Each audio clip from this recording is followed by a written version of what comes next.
From KATU News, this is breaking news. Good evening and thanks for joining us for KATU News at 11 o'clock tonight. I'm Deborah Knapp. We begin the hour with some breaking news on multiple shootings out of Portland. First of all, crews are on investigating an officer-involved shooting. It happened around 6 o'clock tonight. Just Victor Park joins us live from the Woodlawn neighborhood with details. What can you tell us, Victor? Well, I got to tell you, I just overheard an officer tell a resident that someone died. Now, we are working to confirm those details with PBB, but in the meantime, take a look at the scene here at the corner of Northeast 17th and Morgan. You can see this yellow crime scene tape, and then there's red crime scene tape, and beyond that, there are a slew of vehicles and some lights fixed in a house along that block, and that is where investigators have been for nearly 5 hours. Portland police say this involves a man wanted for violent felonies with a firearm. Speaking of a firearm, here is a picture of a gun police say was used by the suspect as shots were exchanged. Now, this all started on 6 this evening when Major Crimes Unit detectives and PBB's SIR team were trying to arrest the man. Investigators say shots rang out as they approached the suspect, and 3 PBB officers assigned to SIR turned fire, striking and injuring the suspect. Now, the suspect was rushed to the hospital, and we do not know his exact condition. Police have not given us details of who exactly that suspect is. In the meantime, we really should avoid the area here around Northeast 17th and more. There are a lot of residential streets that have been blocked off by police. I should also note that no officers were injured. We'll stay on top of this and give you the very latest tomorrow morning. We're live here in the Woodlawn neighborhood. I'm Victor Park, KATU News. Victor, thank you. In Northwest Portland, officers are also investigating a separate shooting. Happened around 9 o'clock tonight near 8th and Burnside. When officers got there, they found one man who was shot multiple times in the chest. Crews rushed him to the hospital. His condition remains unknown at this point. Officers are still on the hunt for the shooter. 8th Avenue is closed between Cooch and Davis. If you have any information, contact Portland Police. Turning to more breaking news from across the country. Helene smashing through Florida as a Category 4 hurricane on a. This is a live look at Tallahassee. As of right now, the hurricane has downgraded to a Category 2 and it is entering Georgia. Tonight, Oregon volunteers are preparing to help with the recovery efforts. The storm has caused major flooding in parts of Florida, and the damage is only getting worse. So far, we know at least 3 people have died. Victor Park, before he went out in breaking news, shows us how local volunteers will soon fly out to help those victims.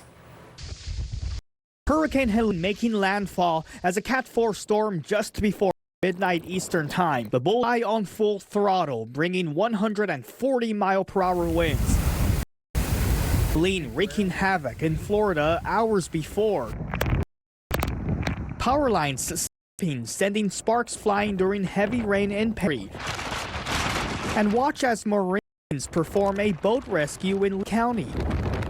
We're just making sure that we get water in the house. Millions of people are on the path of this hurricane, many facing a storm of up to 20 feet. There's already several folks on the ground doing preparations, and I was called in today. Jonathan Siebert is with the American Red Cross Cascade region. He is heading to Florida to help with shelter efforts. I mean, we've already got several shelters open, and then, of course, once there's landfall and we see, what happens with the storm and where the needs are. More than 1,600 people are taking shelter at schools near Tallahassee. But as the storm races past Florida through the eastern half of the country, Oregon Red Cross volunteers are trying to stay ahead. I'm going to Florida. We've got one of our big leader volunteers is going to Georgia. Another person who's got lead positions is going to North Carolina. So yeah, we've got a lot of people from here in Oregon that are going to assist in several states across the area. Victor Park, KATU News. For a full list of ways that you can help, you can head to our website at KATU.com. A large number of power outages from Hurricane Helene reported all across Florida. More than 1.2 million customers are without power statewide. Here's a live look at the number. According to poweroutage.us, Florida's governor says the state has sent generators to 100 gas stations across the state so they can pump fuel after the storm passes. In Georgia, about 360,000 outages have been reported so far. We want to bring in meteorologist Dave Selesky. I know you watched this all night tonight. It's really moving quickly. It's moving very rapidly. As a matter of fact, it came on shore to just outside of Tallahassee, Florida at about 8 o'clock this evening. It is now moved Florida. It's now moving up into Georgia. Here's the latest radar we have of that part of the country. You can see just how rapidly this storm has been moving. Helene has now moved past Tallahassee. Things begin to settle down there. It's now moving up into the Albany, Georgia area, headed towards Macon, and eventually up in towards Atlanta. And of course, the rainfall amounts with Helene over the past 24 hours, you can see Tallahassee, 1.2 inches, Albany, Georgia, 2.78 inches, and Atlanta, last 24 hours, is over 4 inches of rain there. Now, here's the track with this storm. Again, Helene now has just been downgraded from KATU to Cat 1 at the top of the hour. We're seeing wind speeds now, sustained wind speeds of about 9 miles an hour, but it is still on track to reach Atlanta by tomorrow morning as a Category 1 hurricane. We need to track off towards the northwest, heading up towards Nashville, Tennessee. This is going to be about 4 o'clock on Friday morning our time, with tropical storm force winds about 65 miles an hour. The storm will continue to weaken as it gets further north in the Greensburg, Kentucky area, and will be down to eventually a low pressure center. That's going to happen late tomorrow night or early on Saturday morning. Additional rainfall amounts with Helene will be very heavy, you can see, across much of the area. Maybe another 3 to 4 inches in the Atlanta area, maybe upwards of 4 inches of rain possible next 24 hours up in the Nashville, Tennessee area. And besides the rain, very high wave factors with this storm. You can see buoy about 120 miles west of Tampa, Florida. You can see as at 4 o'clock this afternoon, they had wave heights over 20 feet. They begin to settle down a little as Helene has moved inland, but still very high seas out in the Gulf and very warm water there as well, with temperatures into the 80s. We'll talk more and have our own forecast for our own local area. We do include more rain. It's about 10 minutes from right now, Deb. Back to you. Dave, thank you. This is new at 11. We're now learning the identity of the missing boater. Michael Schufeld of Woodland, Washington, was the 7th person on the boat. Hood River County Sheriff's Office tells us the search began yesterday. It's now a recovery mission. About 2 o'clock this afternoon, the fishing boat was located with the assistance of the Skamania County dive team. The vessel found in the Columbia River near the mouth of the White Salmon. Additional searches of the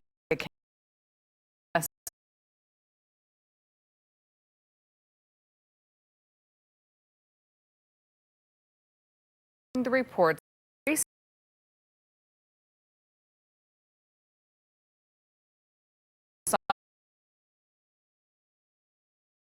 where people post anonymously, and the post had a noose with demeaning comments toward black women. KATU's Benvi Verma was on campus today with a closer look at what's being done about it. Emotions are running high at Pacific University. The school confirmed Thursday that there have been incidents of racist and threatening messages towards black women online, among suggestions of a race war and the use of racial slurs. Students sharing their piece. This has happened in my 3+ years I've been here, so it's very interesting and it's a little eye-opening on just thoughts and the words that have been said.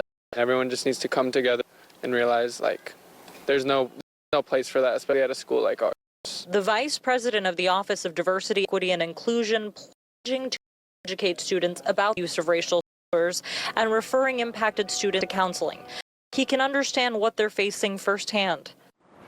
I am hurt because our students that were harmed by some of the messages, I understood what they were feeling. I'm an African man, so I understand what they were feeling. But there's hopes up in there as well. The university is looking at who made these threats by looking into IP addresses, which they will turn over to the police department. They say those held responsible for these threats will be reported to the Department of Justice's hate crime watch list. Have you ever seen something rise to this magnitude when it comes to racism here? And if not, why is it happening now? Yeah, that's a good question. No, I've been here 7 months. I haven't seen anything at all rise to this magnitude. And I believe that it's happening now, as we discussed. It is season. The discourse that adults